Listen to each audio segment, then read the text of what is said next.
اب اگلا موضوع کہ جس کی جانب میں نے توجہ دلائی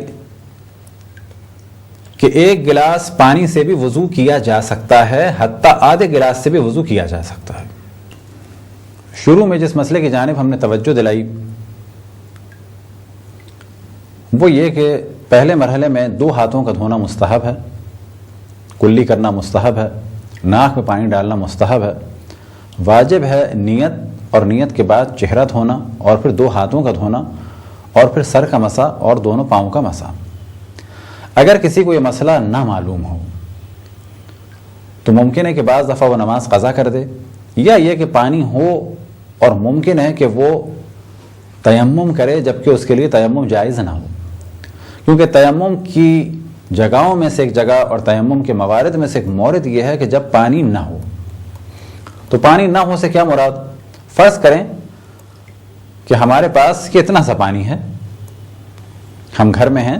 صبح جب نماز فجر کے لیے اٹھے یا تہجد کے لیے جب اٹھے تو پانی نہیں تھا، کسی گلاس میں کسی بوٹل میں تھوڑا سا پانی تھا۔ اسی طریقے سے یہ بھی فرض کریں کہ ہم کسی ٹرین میں ہیں یا بس میں ہیں، یا یہ کہ کسی کے گھر میں ہم ہیں، اس کے ڈرائنگ روم میں ہیں، یا کسی ایسے روم میں ہیں کہ جہاں پر اٹیچ باتھ نہیں ہے اور ہمارے لیے کسی اور باتھ روم میں بھی جانا پاسبل نہیں ہے، اور نماز صبح قضا ہو جائے گی۔ تو کیا بیٹھے بیٹھے کسی جگہ وضو کیا جا سکتا ہے، یا یہ کہ ہم بیمار ہیں اور بیڈ پر ہیں اور پاسبل نہیں ہے کوئی ٹب لے کے آئے یا ہمیں کسی واش بیسن تک لے جائے، تو کیا وضو کیا جا سکتا ہے؟ تو یہاں پر 2 موضوعات کی جانب میں توجہ دلا رہے ہیں۔ ایک تو یہ کہ حتیٰ آدھے گلاس سے کم میں وضو ہو سکتا ہے، البتہ واجب حد تک، اور اس صورت میں ہوگا کہ جب آپ کو پتہ ہوگا کہ واجبات کیا ہیں اور مستحبات کیا ہیں۔ اسی طریقے سے یہ بھی ضروری نہیں ہے کہ سامنے واش بیسن ہو یا کوئی اور چیز ہو، حتیٰ انسان کسی سیٹ پر اگر ہے کسی بس میں یا پلین میں تو وہاں بھی بیٹھے بیٹھے کر سکتا ہے، البتہ کسی کو اذیت نہ ہو، یا اگر اپنے بیڈ پر ہے اور بیمار ہے تو وہاں بھی وضو کر سکتا ہے۔ اس کا طریقہ کیا ہوگا کہ کوئی بھی ایک کپڑا، جیسے کہ اس وقت ہمارے ہاتھ میں جانماز ہے، فرض کریں کوئی بھی کپڑا، اسے آپ نے اس طرح سے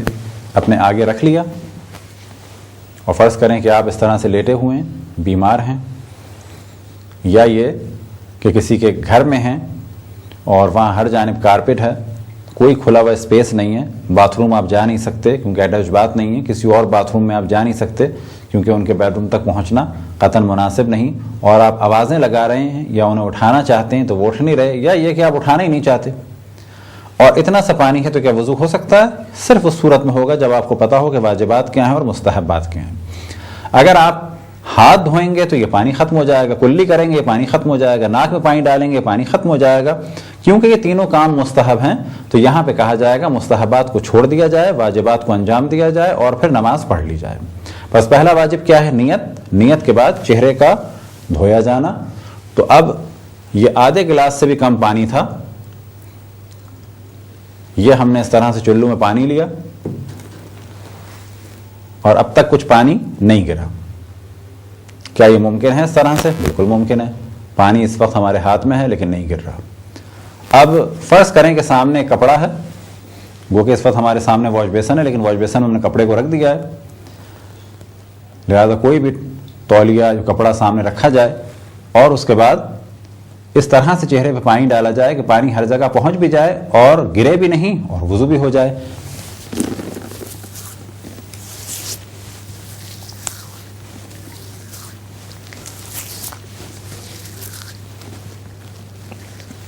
تو تقریباً ایک چلو میں اچھا خاصا پانی پہنچ گیا۔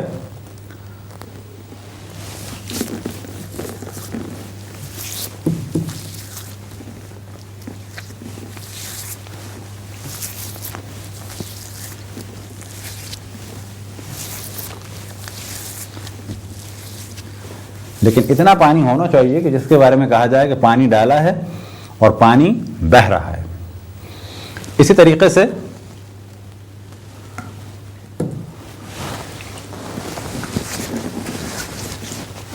سیدھے ہاتھ کو دھو لیا،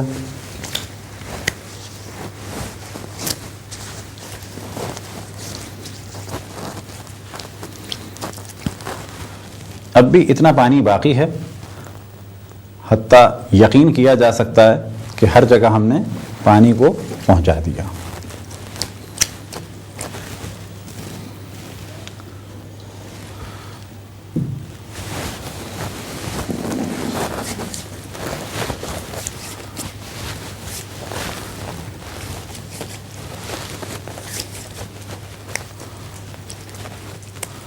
اب اس کے بعد اسی طریقے سے سر کا مسح اور پھر پاؤں کا مسح۔ ابھی یہ تقریباً پانی اتنی مقدار میں تھا، یعنی 1/4 یا 1/3 کے قریب تھا، ابھی بھی اتنا پانی باقی ہے کہ اگر کوئی مسئلے مسائل جانتا ہو تو وہ وضو کر سکتا ہے۔ تو یہ تصور کرنا کہ بہت پانی چاہیے، بڑی مقدار میں پانی چاہیے،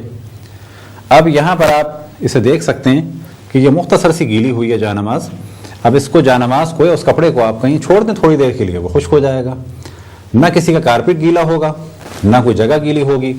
اور نہ یہ تصور کہ کوئی آئے اور آنے کے بعد جو ہے وہ ٹب لگائے۔ واجب حد تک وضو